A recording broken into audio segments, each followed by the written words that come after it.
नमस्कार पिला माने एही वीडियो रे आज आमे टाइम एंड वर्क बा समय एवं कार्यर तीनोटी इंपोर्टेंट क्वेश्चन को शॉर्ट ट्रिक रे समाधान करिबा बुझिलो पिला माने एही शॉर्ट ट्रिक आपण माननकु परीक्षा रे बहुत सहायता करिवो तेनु पिला माने वीडियो को शेष पर्यंत देखंतु। तो चलंतु पिला माने प्रथम क्वेश्चन को समाधान करिबा। क्वेश्चन टी हला ए गोटिए काम को 10 दिन रे करे किंतु बी सेही काम को 15 दिन रे करे तबे ए आ बी मिसिकी सेही काम को केते दिन रे करिवे बुझिलो पिला माने एटा हला क्वेश्चन। तो चलंतु यह समाधान करिबा। पिला माने क्वेश्चन रे देइछि जे ए गोटिए काम को 10 दिन रे करे आ बी सेही काम को 15 दिन रे करे आ क्वेश्चन रे पचारिछि जे ए आ बी दुई जण मिसी सेही काम को केते दिन रे करिवे बुझिलो पिला माने। ता माने पिला माने एठारे हमको पचारिछि जे ए युक्त बी समान केते दिन रे करिवे एटा हला क्वेश्चन बुझिलो पिला माने। पिला माने एठी सब बेले गोटिए कथा मन रखिबे जे जत्ते बेले भी क्वेश्चन फॉर्मेट टी एभडी थिबो ए रो काम देइथिबो आ सेठी बी रो काम देइथिबो आ पचारिथिबो जे ए आ बी मिसिकी सेही काम को केते दिन रे करिवे। पिला माने एभडी क्वेश्चन पई आंसर बाहर करिवार शॉर्टकट फार्मूला टी हला x * y divided by x + y एटा हला फार्मूला बुझिलो पिला माने x * y divided by x + y एटा को पिला माने मन रखिबे। पिला माने एबे क्वेश्चन टी को देखो मने करो एठी बी रो काम को x नै जिवे आ ए रो काम को y नै जिवे बी रो काम को x नै जिवे आ ए रो काम को y नै जिवे बुझिलो पिला माने। आपण सब बेले बड़ संख्या को x नेबे आ छोट संख्या को y नेबे एठी b बड़ अछि तेनु आमे b रो काम को x नेलु बुझिलो पिला माने आ ए रो काम छोट अछि तेनु आमे एठी ए रो काम को y नेलु बुझिलो पिला माने। पिला माने एबे शॉर्टकट ट्रिक रो फार्मूला टी को देखो x * y divided by x + y x * y हला 15 * 10 डिवाइडेड बाय x + y हला 15 + 10 बुझिलो पिला माने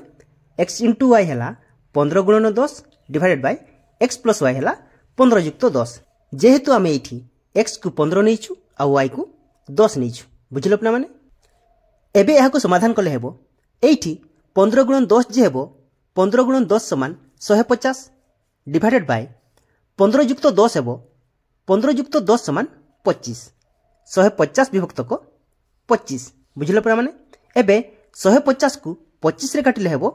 2500 150 6 दिन एटा हला आंसर पिला माने एठी हमर उत्तर बाहरला 6 दिन। जदि ए गोटिए काम को 10 दिन रे करे आ बी सेही काम को 15 दिन रे करे तबे ए आ बी दुई जण मिसी सेही कामटी को 6 दिन रे शेष करिवे बुझिलो पिला माने एटा हला आंसर। एबे चलंतु पिला माने 2 नंबर क्वेश्चन करिबा। क्वेश्चन टी हला ए एवं बी मिसी की गोटिए काम को 20 दिन रे करंती किंतु बी एकुटिया सेही काम को 30 दिन रे करे तबे ए एकुटिया सेही काम को केते दिन रे करि परिबो एटा हला क्वेश्चन। तो चलंतु पिला माने एहाको मध्ये समाधान करिबा। पिला माने एठी क्वेश्चन रे देइछि जे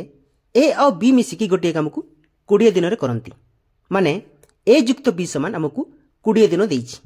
आ बी एकुटिया सेही काम को 30 दिन रे करंती माने बी = हमकु देइछि 30 दिन।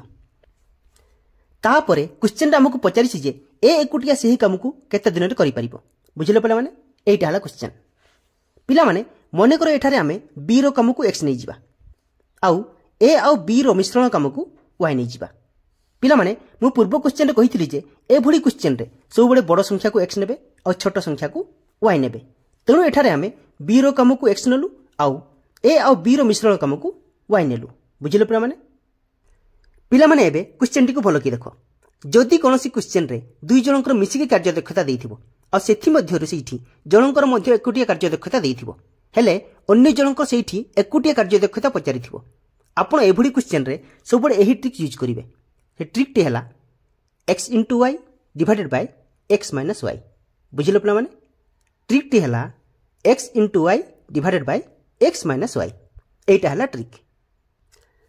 पिला माने एबे एठारे x माने हला b रो कार्य दक्षता 30 दिन आ y माने हला a और b रो मिसिकी कार्य दक्षता 20 दिन। पिला माने तेबे एठी हेबो x * y हला 30 * 20 डिवाइडेड बाय x - y हला 30 - 20 बुझिलो पिला माने। तेबे एहा को समाधान कले हेबो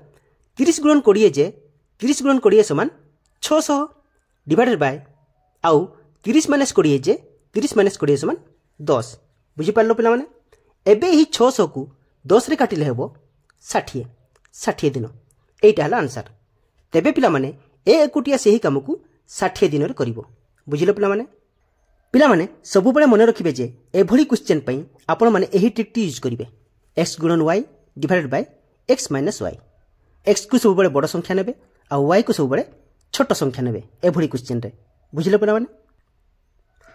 एबे चलंतु पिलामाने 3 नंबर क्वेश्चन करिवा क्वेश्चन टी हला ए बी एवं सी मिसिकी गोटी काम को 15 दिन रे पूरा करंती किंतु बी आउ सी से ही काम को मिसिकी 30 दिन रे पूरा करंती तेबे ए एकुटिया से ही काम को केते दिन रे पूरा करिवो एटा हला क्वेश्चन बुझिले पिला माने तो चलंतु पिला माने या को मध्ये समाधान करिवा पिला माने हमको क्वेश्चन रे देछि जे ए बी एवं सी मिसिकी गोटी काम को 15 दिन रे पूरा करंती माने ए युक्त बी युक्त सी समान हमको देछि 15 दिन किंतु बी आउ सी से ही काम को मिसिकी 30 दिन रे पूरा करंती ता माने पिला माने बी युक्त सी समान हमको देछि 30 दिन बुझिलो पिला माने आ हमको पचारिछि जे ए एकुटिया से ही काम को केते दिन रे करि परिबो पिला माने हमको एठी केवल ए रो काम मागिछि बुझिलो पिला माने एटा हला क्वेश्चन पिला माने एठारे मध्ये हम पूर्व क्वेश्चन भली बी आउ सी रो काम को x नै जिबा कारण एटा बडो अछि 30 दिन आ छोट संख्या ए बी एवं सी रो काम को y नै जिबा कारण एटा छोट अछि 15 दिन बुझि पारलो पिला माने पिला माने सबु बेले मन रखिबे जे आपण एभली क्वेश्चन रे सबु बेले एही ट्रिक यूज करिवे सबु बेले बडो संख्या को x नेबे और छोट संख्या को y नेबे बुझि पारलो पिला माने आउ पिला माने एटा मध्ये मन रखिबे जे एभली क्वेश्चन पई एभली क्वेश्चन फॉर्मेट पई सो ट्रिक टी हला x * y divided by x - y एटा हला हमरो शॉर्टकट फार्मूला बुझिलो पिला माने तो चलंतु पिला माने एहा को समाधान करबा x * y divided by x - y x * y जे 30 गुणन 15 डिवाइडेड बाय x - y जे 30 - 15 बुझि पारलो पिला माने एठारे 30 गुणन 15 हबो 30 गुणन 15 समान 450 डिवाइडेड बाय 30 - 15 हबो 30 - 15 समान 15 450 विभक्त को 15 बुझि पारलो पिला माने एबे एही 450 को 15 रे काटिले हेबो 30 दिन एटा हला आंसर ए एकुटिया से ही काम को 30 दिन रे करि परिबो बुझि पारलो पिला माने।